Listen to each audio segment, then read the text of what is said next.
Hi students, in the previous classes up to now we discussed about how to analyze the performance of a short transmission line and also the medium transmission line about end condenser method, and there are two methods in the same medium transmission lines. They are nominal T method and nominal pi method. So in this today's class we are going to discuss about nominal T method.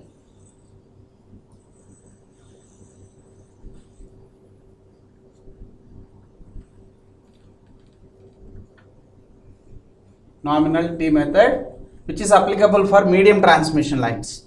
In both short and medium transmission lines, the elements are assumed to be lumped elements, are also called as concentrated elements. So in the end condenser method or T method or pi method comes under medium transmission lines, only three elements are available. They are resistor, inductor and capacitor. Shunt conductance was neglected. Whereas for short transmission line, it is modeled with only two elements, that is resistance and inductance. Whereas Y element called as G plus JBC was neglected, and also we discussed in the last class the same thing.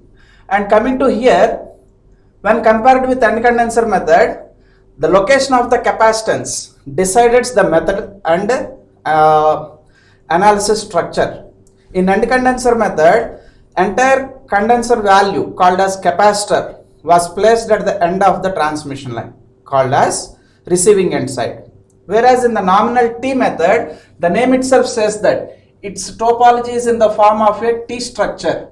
So we know the horizontal line always represents the series element and vertical line always represents the shunt element. So as per the T structure, the circuit diagram for representation of this medium transmission line will be the entire series impedance is divided into two equal parts like this.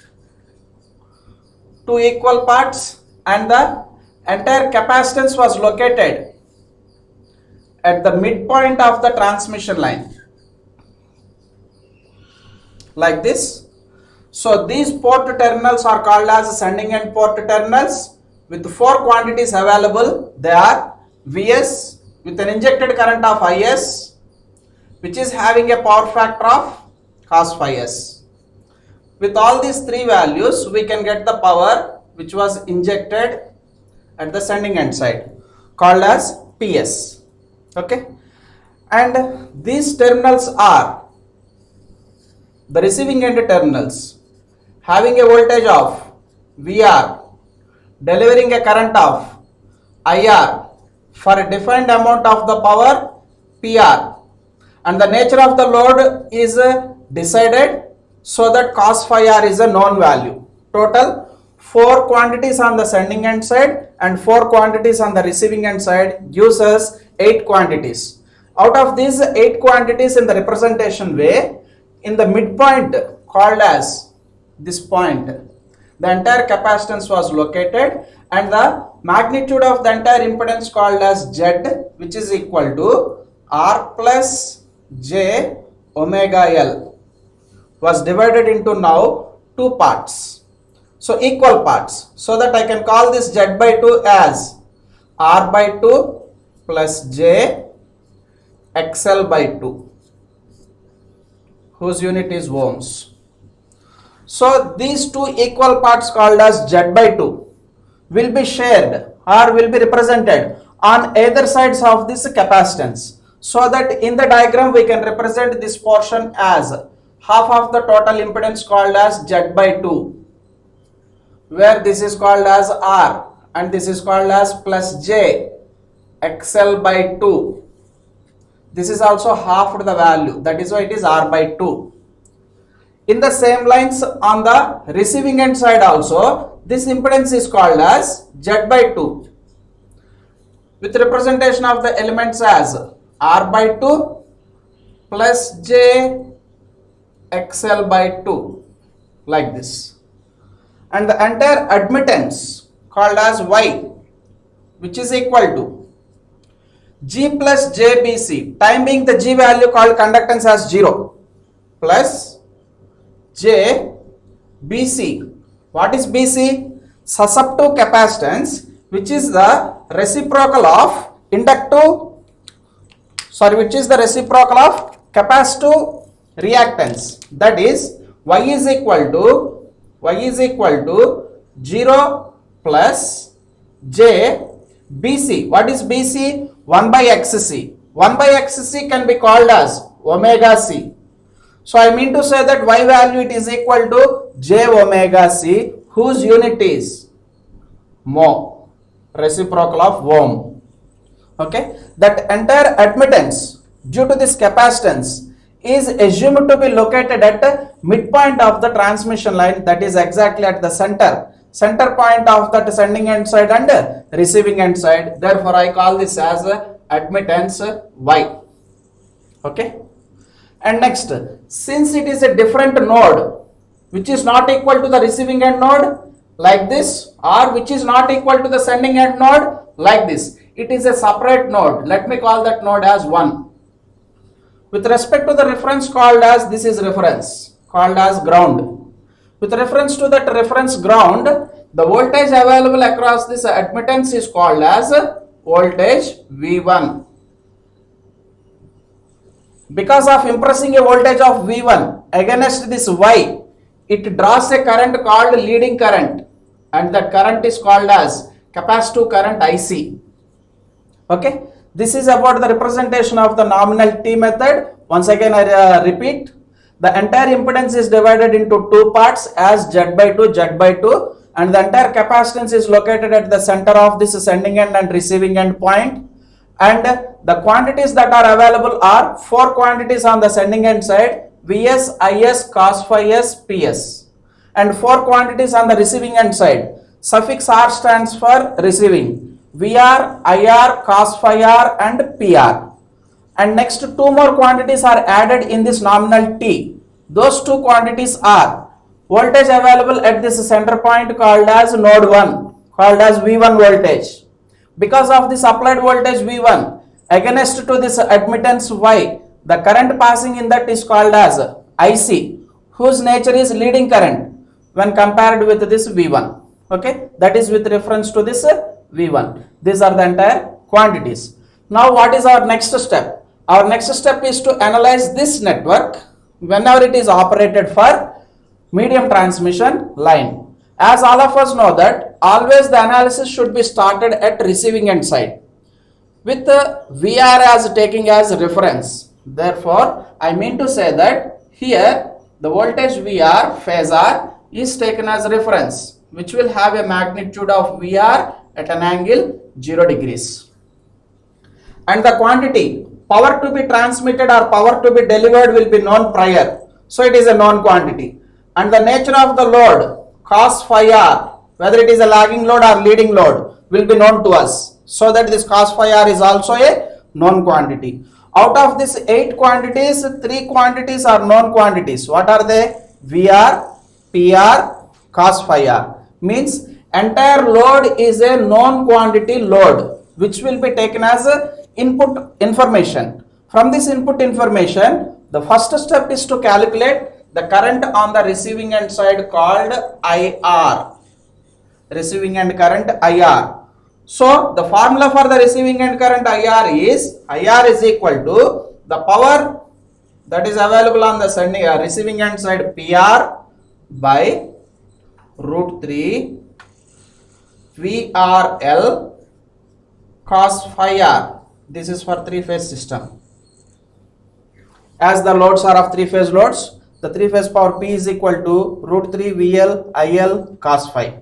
From that the current IR can be written as PR by root 3 VRL cos phi r. So it is for a 3-phase. Coming to the single phase, the same amount of the current can be written as IR, which is equal to the receiving end power PR divided by single phase voltage VR phase cos phi r. Depending upon the transmission line, whether it is a 3-phase or single phase, we will use the formulas to find out this current IR. So now the current IR is also a phasor, which will have the magnitude, yes, this is the magnitude IR, which is used, which we obtained from either three-phase formula or single-phase formula. And the nature of the load is assumed to be lagging load. Yes, this is lagging load. Thereby, it can be represented with minus sign because of lagging load, and the phase angle is phi r. Now, the current on the receiving end side IR is a phasor having magnitude and phase angle lagging in nature, minus phi r. Using this IR in the first step, up to here we got the value. So if you check it the diagram, we always the analysis is started at receiving end side. Slowly we will move towards sending end side by applying KVLs and KCLs wherever it is needed. So after getting this IR, if you observe, it is a loop. Two loops are there. One loop, closed loop on the receiving end side, and one more closed loop on the sending end side. So coming to the closed loop on the receiving end side, we can apply the KVL for this. So the next step is KVL. Second step. The second step is applying KVL to receiving end loop. Two loops are there. Right now I am applying for the receiving end loop. Then what is KVL? As the KVL will be written in this fashion, clockwise direction. So let me start from here and move in the clockwise direction. So the voltage available at these terminals are with the polarities plus and minus like this, with the voltage of VR can be written as plus VR. Moving in this fashion, we will get a branch voltage across the capacitor as V1. Since it is ground, I will consider this as minus. Therefore, minus V1,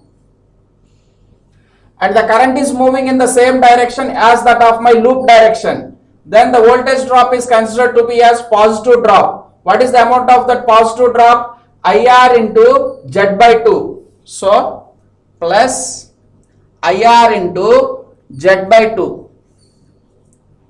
This algebraic sum of all the voltages in that loop must be equal to 0. That is why I have equated to 0. Then what is our objective in this KVL? In this KVL, the VR is a known quantity which was taken as reference. Z by 2, transmission line constants are there with us. And next, the IR calculated from this first step.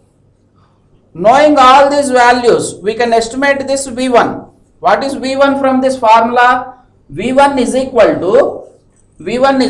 to VR, which is a phasor, plus the product of the current and impedance, IR into Z by 2.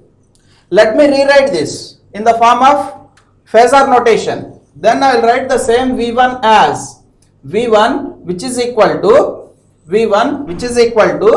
VR taken as reference, VR plus J0 which is taken as reference, plus the product of the current and impedance. The current in the passing through that impedance is IR, which is a phasor, lagging current, IR at an angle of minus IR, multiplied by the impedance. Impedance in the complex notation can be written as R by 2 plus J XL by 2. Simplify this. On simplifying, we can get the same V1 as VR plus J0 which is taken as reference, okay, plus expand the current. The current is expanded as IR cos phi r minus J IR sin phi r. This is the current magnitude which will have real part and imaginary part.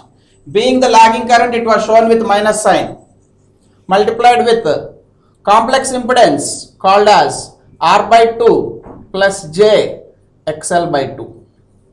Hope all of you understood this KVL. On simplification of this entire step, we can get the voltage across the capacitor which is in the phasor form, have a magnitude of V1 on simplification, and it is identified to be having an angle of phi 1. Let it be equation 1, which will be helpful for analyzing the current in that capacitor called as IC. So from equation 1, V1 is known to us. Our next step is to find out this IC as per Ohm's law. What is the current IC? IC can be obtained as current IC is a phasor which is equal to voltage across that V1 phasor divided by ohmic value of that impedance, ohmic value of that branch. What is ohmic value? Minus j XC, that is ohms. The same thing can be written as V1 making an angle of phi 1 with respect to the reference called VR. In our calculations, whatever the angles are shown here, all those angles are measured with respect to reference called VR. Remember that. Divided by XC at an angle minus 90. I mean to say that this value is equal to V1 by XC is V1 into Y.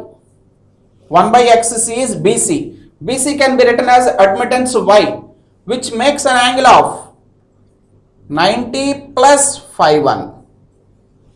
As the division rules are known for us, in the division rules angles should be subtracted. That is phi 1 minus of minus 90 gives us phi 1 plus 90, can be written as 90 plus phi 1.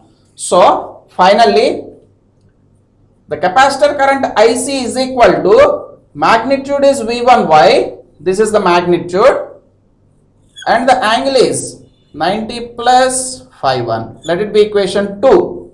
Second equation, this is second equation. So where we are now up to in our calculation, we started on the receiving end side and we calculated this current called IR. Later we calculated this voltage V1. With the help of this V1, I found the IC using Ohm's law. Once if you check after getting this IC, as this is a node, at this node we can apply KCL, Kirchhoff's current law. As per KCL, sum of incoming currents is equal to sum of leaving currents. The leaving currents to this node is IC and IR. By adding up those two, we will get a current called IS. So our next step is to write the KCL at node 1. Okay. For what purpose we are writing KCL?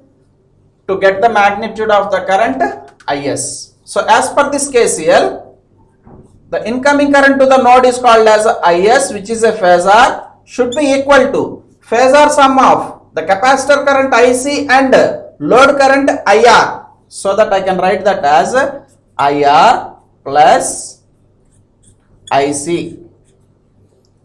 As simple, very simple. Then what to do here? Yes, expand our formulas. IS is equal to IR.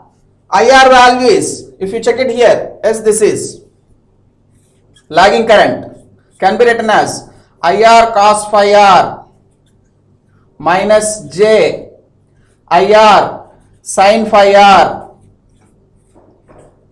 This is IR quantity which is to be added with leading current of the element. What is leading current IC? As per equation 2, it is having magnitude of V1Y making an angle of 90 plus phi 1. This much amount of current is there. Both should be added. On adding both of this, you will get IS as a phasor, which is going to have magnitude. That magnitude, time being, I will call this as IS, and this IS makes an angle called phi 2 with reference to this voltage VR. So it is a phi 2 angle. If you observe in our analysis, since the load is lagging load, still the current will be lagging current IS also. So the IS makes an angle of phi 2 with reference to this VR. Remember that. Okay. So up to now we calculated the part of the current called IS. Means our analysis is completed up to here. One more analysis is there left over in order to move towards the sending end side. That is remaining half of the impedance called this Z by 2. Okay. Now what to do with that Z by 2?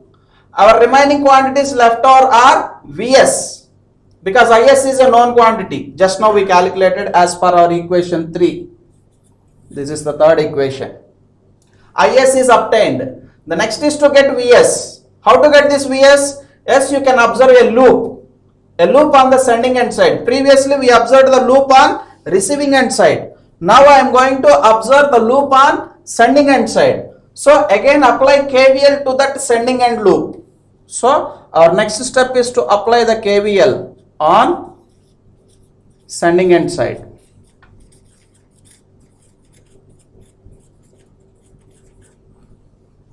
Applying KVL to the sending end side, we get that KVL as minus Vs plus Is into Z by 2 plus the voltage across the capacitor V1, which is equal to 0.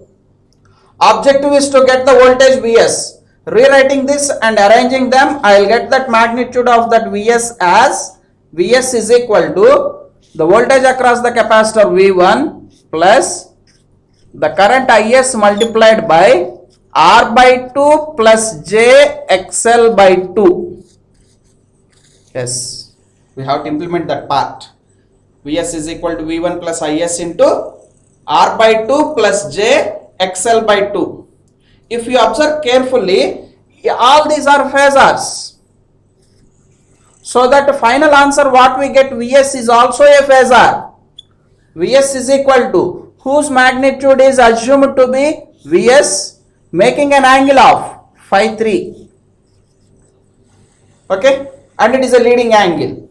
Later we can observe whether it is a leading or lagging. So this is phi 3 up to equation 4. Okay, so applying KVL we got Vs. Previously applying KCL we got Is. This Vs and Is are defined with equation numbers 3 and 4, which are having their own angles as phi 3 angle for Vs, phi 2 angle for Is. Difference of those phase angles uses phase angle on the sending end side. So I am writing here for the phase angle concept. So what is the phase angle concept? The phase angle concept here it is on the sending end side can be written as phi s, which is equal to phase angle of the voltage phasor, which is equal to phi 3 minus phase angle of the current on the sending end side. This is Is, which is having a phase angle of minus phi 2. I can write that as minus phi 2. Thereby minus of minus it is plus. Then phi s is equal to phi 3 plus phi 2 will be the phase angle on the sending end side. Okay, like this. If you apply cos to that phase angle, then we will get power factor cos phi s on the sending end side, which is our last quantity. So hope all of us has cleared all the analysis. That is, VR known quantity, PR known quantity, cos phi r known quantity. Obtained value is IR. With reference to this IR, I got V1 as applying KVL. With the help of this V1, I got IC. Okay, as per Ohm's law. Once getting this IC, I used KCL at this node and I have added this IR and IC to get IS. Once obtaining IS, again KVL is applied for this sending end loop. So this Is helps us for finding out Vs. Observing the phase difference between these two, cos phi s was calculated. Up to here we have done this analysis. The next part is to draw the phasor diagram, which will be shown here. What is phasor diagram? The phasor diagram is very simple. As the equations what we have written here, the same thing should be implemented here in the phasor notation. So for that, as per our discussion, VR should be taken as reference. All of you observe very carefully how I am drawing the phasor diagram. Very important. So, mean to say that this is VR, which was taken as reference. That is why horizontally I have taken the phasor, whose name is OA. Okay, OA, VR. With reference to this VR, first I calculated this IR. assuming that it is a lagging load. Then I have to draw here the current called IR line, which is lagged by an angle of phi r. Okay. Next, once I get this IR, I have applied KVL to get V1. Where is that V1 step? Yes, this is the V1 step. What it is? To the reference of VR, I have to add IR multiplied by impedance R by 2 plus J XL by 2. The same thing I am showing here. To the reference of this VR, I am going to add the drops. The drops are IR into R by 2. This resistive voltage will be in phase to the current IR. That is why these two lines are parallel. Up to here we completed. Plus J. What is plus J indication? Plus J indication is in anti-clockwise direction we have to rotate the phasor by 90 degrees. So I mean to say that this is the phasor which makes 90 degrees in anti-clockwise direction. Whose length is? Yes, this is the length. IR into XL by 2. And if I draw a dotted line here, this will gives me the triangle, right angle triangle with the sides as the voltage drops. IR into R by 2, IR into XL by 2, and this is called as IR into Z by 2. And this triangle whatever we have obtained is an KVL. KVL on the receiving end side. That is why the currents are with IR. Right? If you add all this, what you will get is V1, the resultant. Let me show that resultant. Yes, this was the resultant. Up to here. And this phasor is called as V1 phasor. As I told you, the V1 phasor will be a leading phasor with reference to the voltage VR by an angle of phi 1. That is why if you see in the diagram, this voltage V1 is leaded forward direction with reference to this VR, and the angle what we identify here it is phi 1 angle in our analysis. Just I am going to implement the phasor notation so far what we have done mathematically. So up to now we completed V1. Again what we have done in our analysis, using Ohm's law we calculated IC. All of us know that in a pure capacitor, the current is leading to the voltage by an angle of 90. To which voltage? The voltage is V1. Means I want to say that the current IC is leading to V1 by 90 degrees. Then observe the V1. Yes, this is V1 phasor. What we got now? With reference to this V1, the current IC will be in such a way that it will be leaded by 90. So I have to draw in the forward direction. Which current is this? This is IC current. By what angle? 90 degrees. Okay. Then check out the equation. What is the equation? IC equation is this. This IC equation will have certain magnitude which was a leading current by what angle? 90 plus phi 1. As I reminded you, all the phasors whatever we have done mathematically will be given its angles with respect to the reference called VR. Means this IC current will make an angle of 90 plus phi 1.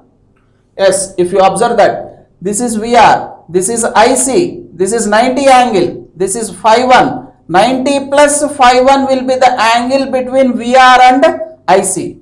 All of you catch that point, I think. Okay. After getting the IC from Ohm's law, what is our next step we have completed? We applied the KCL at this node 1. What is KCL? Phasor sum of IC and IR. Yes, two phasors are there with us. What are those two phasors? IR is one of the phasor, IC is one of the phasor. Now construct a parallelogram. Yes, this is a parallelogram with the side of IC. The resultant, this is resultant called as IS, which is still a lagging quantity. As per our mathematical calculation also we came to know that this is IS, which has a certain magnitude and lags, that is why it is minus. By what angle? Phi 2. Then I can show phi 2 here as this angle phi 2, which is lagging nature, if you observe clearly. So this triangle, whatever I got it as, currents as sides, is nothing but KCL. Previously also I got a triangle. Yes, this was the triangle what I obtained with the sides as voltage. That is why it is KVL. This is KCL. Kirchhoff's voltage law and Kirchhoff's current law. So where we are now? We applied the KCL at this node 1 to get the magnitude of IS in our phasor diagram. What we have done next step, this IS should be multiplied with Z by 2 to estimate the drop. That drop is to be added to this V1 to get Vs, means again a KVL. What is KVL then? The KVL is, we have to add the drops to get Vs as per our equation 4. If you observe equation 4, Vs is equal to, the voltage obtained so far is V1 plus the drop here. The same thing I am going to implement now there. So to parallel to this IS, I am going to draw the drop against the resistor. The drop against the resistor is, this is the drop. How much it is? IS into R by 2. IS into R by 2 plus J. If you observe that this IS line and this IS into R by 2 line both are in phase, because in resistor both voltage and current are in phase and will make same angles. Plus J, here it is plus J. Plus J indicates anti-clockwise direction with 90 degrees. So summation of that gives us, if you check it out, yes, this is the summation. This is plus 90. And what is the length here? The length is identified to be IS into XL by 2, remaining XL by 2. The resultant now, I am going to draw, this was the resultant which is called as Vs. That was the resultant which is called as Vs, which makes to the reference by an angle of phi 3. Hope all of you understood. Two triangles are there with respect to the voltages. Those triangles are first triangle and second triangle. Okay. So for convenient purpose I am redrawing here in a simple notation. VR, IR, resistive drop, inductive drop, V1, IC, phasor sum of this IC gives us IS. IS into R by 2 is added to this V1. So this is V1 plus 90. Okay. Again the summation. Like this, if you draw it, it is called Vs. So this dotted line is called one of the drop impedance, and another dotted line is called another impedance. This is a current triangle. This is voltage triangle. This is voltage triangle. Hope all of you understood that. So with this we completed the mathematical analysis of this nominal T method. Still two more points are there, actual or performance parameters, called as efficiency and regulation, will be continued now itself.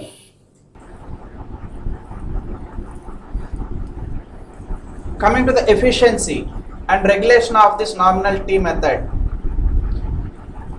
we can see that the efficiency and regulation are nothing but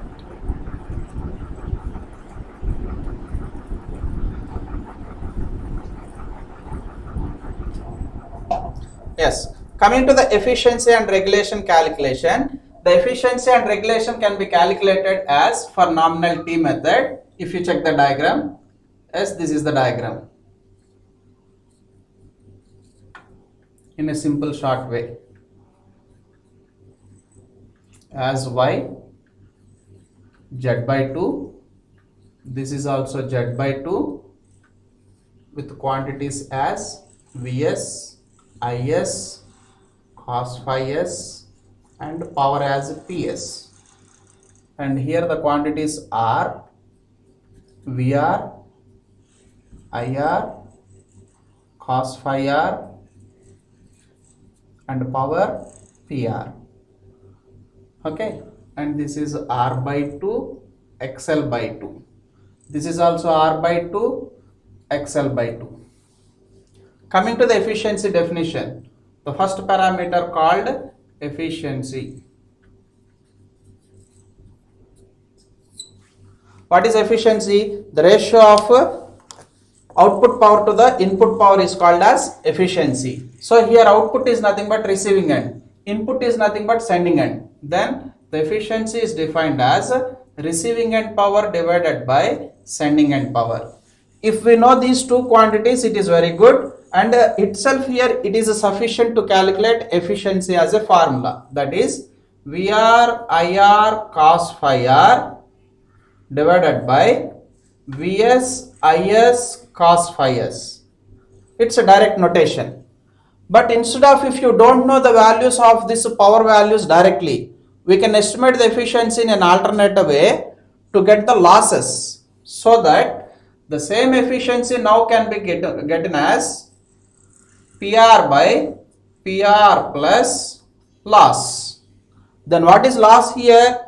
The loss is the resistive drops. The resistive drops are considered as losses. Then how many resistors are there here in the circuit? Two resistors. R by 2 value on the receiving end side, R by 2 value on the sending end side. One R by 2 is carrying a current of IR. Another resistor R by 2 is carrying a current of IS. Then the loss can be estimated as, the loss is equal to IS square into R by 2. First part of the resistance carrying a current of Is, that is why I square R, plus the second part of the resistance again R by 2 carrying a current of IR gives me the formula of the IR square R by 2. Once if you know these two quantities, the entire loss can be calculated. Substituting that loss here, then I'll get the efficiency as efficiency is equal to the receiving end power divided by receiving end power plus the losses. The losses are calculated value plus IR square into R by 2. This is our calculated value. As it is percentages value, no, we should multiply it with 100. Then we'll get the percentage. This is about the efficiency calculation. And coming to the next calculation called regulation, the second parameter. Always we discuss only with these 2 points called as efficiency and regulation, which is our main objective of this entire subject. Okay. So formula for the percentage regulation is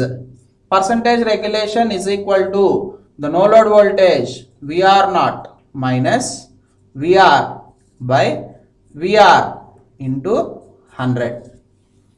Okay. This VR is voltage on the receiving end side at full load.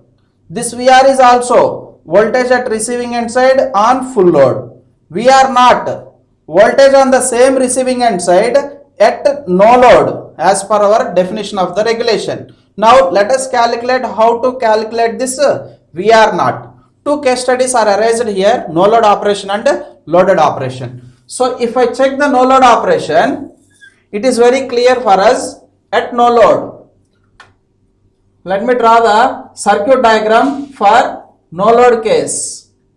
At no load, the circuit will be like this: resistor, inductor, a midpoint capacitor, the remaining resistance, remaining reactance and receiving end side. As I am telling that it is at no load, it is represented with IR as 0. And the voltage available at that condition is called as VR naught. Naught stands for no load operation. Okay. And this part is called as impedance Z by 2. This part is called as Z by 2. This is Y, called as. minus jxc also, if we represent in ohms. If we represent in mhos, it is y. Okay, and to this entire transmission line we are injecting a voltage of Vs from our previous calculation. Vs. One point I want to clarify you here. It will inject the current Is, no doubt, whatever we have calculated, if and only if receiving end is loaded. If the receiving end is loaded, then only it will inject a current of Is. Since our case study is no load operation, for this no load operation, nothing load was present on the receiving end side. Therefore, the sending end current is now it is not equal to Is. It is some other current called as no load current due to existing of a closed loop by the capacitor called as IC naught current. Trace out the current path. This IC naught will be starting at the sending end side, moving across this Z by 2. After coming to this node, if you observe carefully, the current won't pass to this side because the other side is a open circuited. No load means open circuited. With that no load or open circuit, the current was made to be 0. Therefore, current will not pass to that side. Entire current will pass through this capacitor and will be closed in this fashion. Therefore, the active loop is this loop, being the receiving end side as inactive because of zero current. The same thing can be drawn as like this. A resistor, inductor and a capacitor, three of them are in series. Okay, neglecting this branch. If I neglect that branch because of nothing voltage available, I can consider this as a single line. Okay, so voltage whatever I want to calculate under no load called as VR naught will be the voltage across the capacitor. Then I can represent in our modified diagram as like this, with voltage as VR naught having an impedance of minus jxc, this as plus j xl by 2, this as r by 2, with all these three connected in series fashion with an injected voltage of Vs, allowing a current of charging current due to the capacitor at no load condition, that is why IC naught. Since these three are connected in series with a total voltage of Vs, and I want the voltage across only one element in this branch called capacitor voltage as VR naught, I can apply voltage division rule for this VR naught. For this VR naught value, I will apply voltage division rule. Then what is that VR naught? The VR naught now can be written as the voltage division rule, the total voltage applied Vs multiplied by its ohmic value. What is its ohmic value? Minus jxc divided by sum of all the ohmic value in that series branch. The sum of total ohmic value is, real part is having a resistor R by 2 plus j XL by 2 minus j XC. Okay, this is the value, right? Then what is the exact formula for this VR naught? The exact formula for this VR naught is equal to Vs into minus j XC. What is XC? 1 by omega c divided by square root of the magnitude of this complex notation called as R by 2 whole square plus XL by 2 minus XC whole square gives us VR naught. So many of the students will do mistake in the calculation of VR naught because of not having that much awareness. As it is a series branch, voltage will divide. We will apply voltage division rule. Like this we have to calculate this VR naught, and finally we will get the regulation as VR naught minus VR divided by VR into 100. This is the percentage regulation for nominal T method. So phasor diagram was drawn previously, and now the efficiency and regulations are calculated for this nominal T method, which gives us performance analysis. Okay.